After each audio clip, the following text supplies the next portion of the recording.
This is Cosmos. I'm coming to you from the cosmic third eye.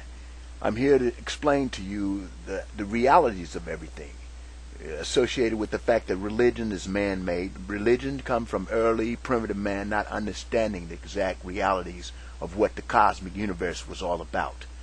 That's why you have the myths about the heavens and the hells. Listen to my other tapes, you understand that. One thing you're going to understand, the reason early man was off track, because his perception of things, just like not knowing how to really create fire in a more modern way by rubbing sticks, that was early stages of things. But all information comes from the mind. The universe, all information. The mind, the inner self, has all the information in infinite time and space. Information is infinite. Okay, now to get down to the details of this particular world, to break down from third eye conception of things. This is what I want to get you to understand. The first most important thing for you to understand about yourself: you are pure energy. Your conscious mind is the pure energy that make up you. Your material body is basically something for you to experience this world. And another thing that's going to be remarkable to you, you're going to understand, is you have been existing forever. This is not your first existence. This is your first existence in this material world as far as your perception. But ultimately, since your mind, your conscious mind, is pure energy, it has been existing forever.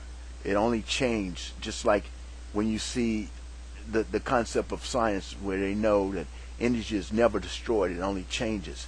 By understanding that the fact that energy is never destroyed, the same as your mind is pure energy, so it is never destroyed. In other words, you experience in this world because you put yourself on this mission. And another thing, as far as God, when you speak of the terminology God, we are all our own gods, believe it or not. You're pure energy. You experience in this world your deeds, and the word karma. The reason karma exists because the things that every entity does, they only exist to experience for the necessity of what they've sent themselves on a journey. In other words, you are on your own journey. You are the one that's sending yourself through everything that you go through. All your desires are the key to where you are going to go from here to the future. So you'll understand more as I talk about this remarkable concept of cosmic existence.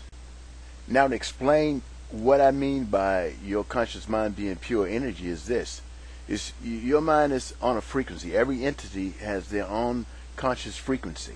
Okay, it's just like a cell phone. If you notice, everyone can have their own personal cell phone, and your cell phone don't be the same as my cell phone unless we dial and reach each other like we're communicating with each other, because your cell phone is on a set frequency that's different from any other cell phone in the world. Okay, the same with your conscious mind. There are infinite amount of frequencies. Your conscious mind is one of the infinite conscious frequencies that exist in infinite time and space. Your frequency exists forever, just like these frequencies that we are dealing with that create cell phones and radios and television. Notice that television stations are on their own frequency. If you pick up a television channel, or ABC or CBS or whatever other network you pick up, you notice they are on their own set frequency. The same with entities of conscious mind. Your conscious mind is on your own set frequency, which gives you your individual self, which your frequency has been existing forever. Do you think that your frequency of consciousness, or do you think, put it like this, do you think a radio frequency never existed until we came across those frequencies? All potential things, everything that exists, cars, radios, do you think that we created these things, or were they capable of being created anyway with the same elements? Remember, everything that we create on this planet, be it cars, radios, television, we use the natural resources, the iron and metals and different elements on this planet. Okay, so that means that these elements were capable of being put into the form that we are. We are only discovering what we can do with these material things because they are part of infinite time space associated with the elements which we are all a part of, because you know that all elements come from the sun according to what we understand, the celestial energy. I'm going to explain more things about celestial energy, but you're going to understand your conscious mind is a pure energy. You are pure energy that exists forever. You only experience this world temporary. This is a temporary experience, but you will go on beyond this point.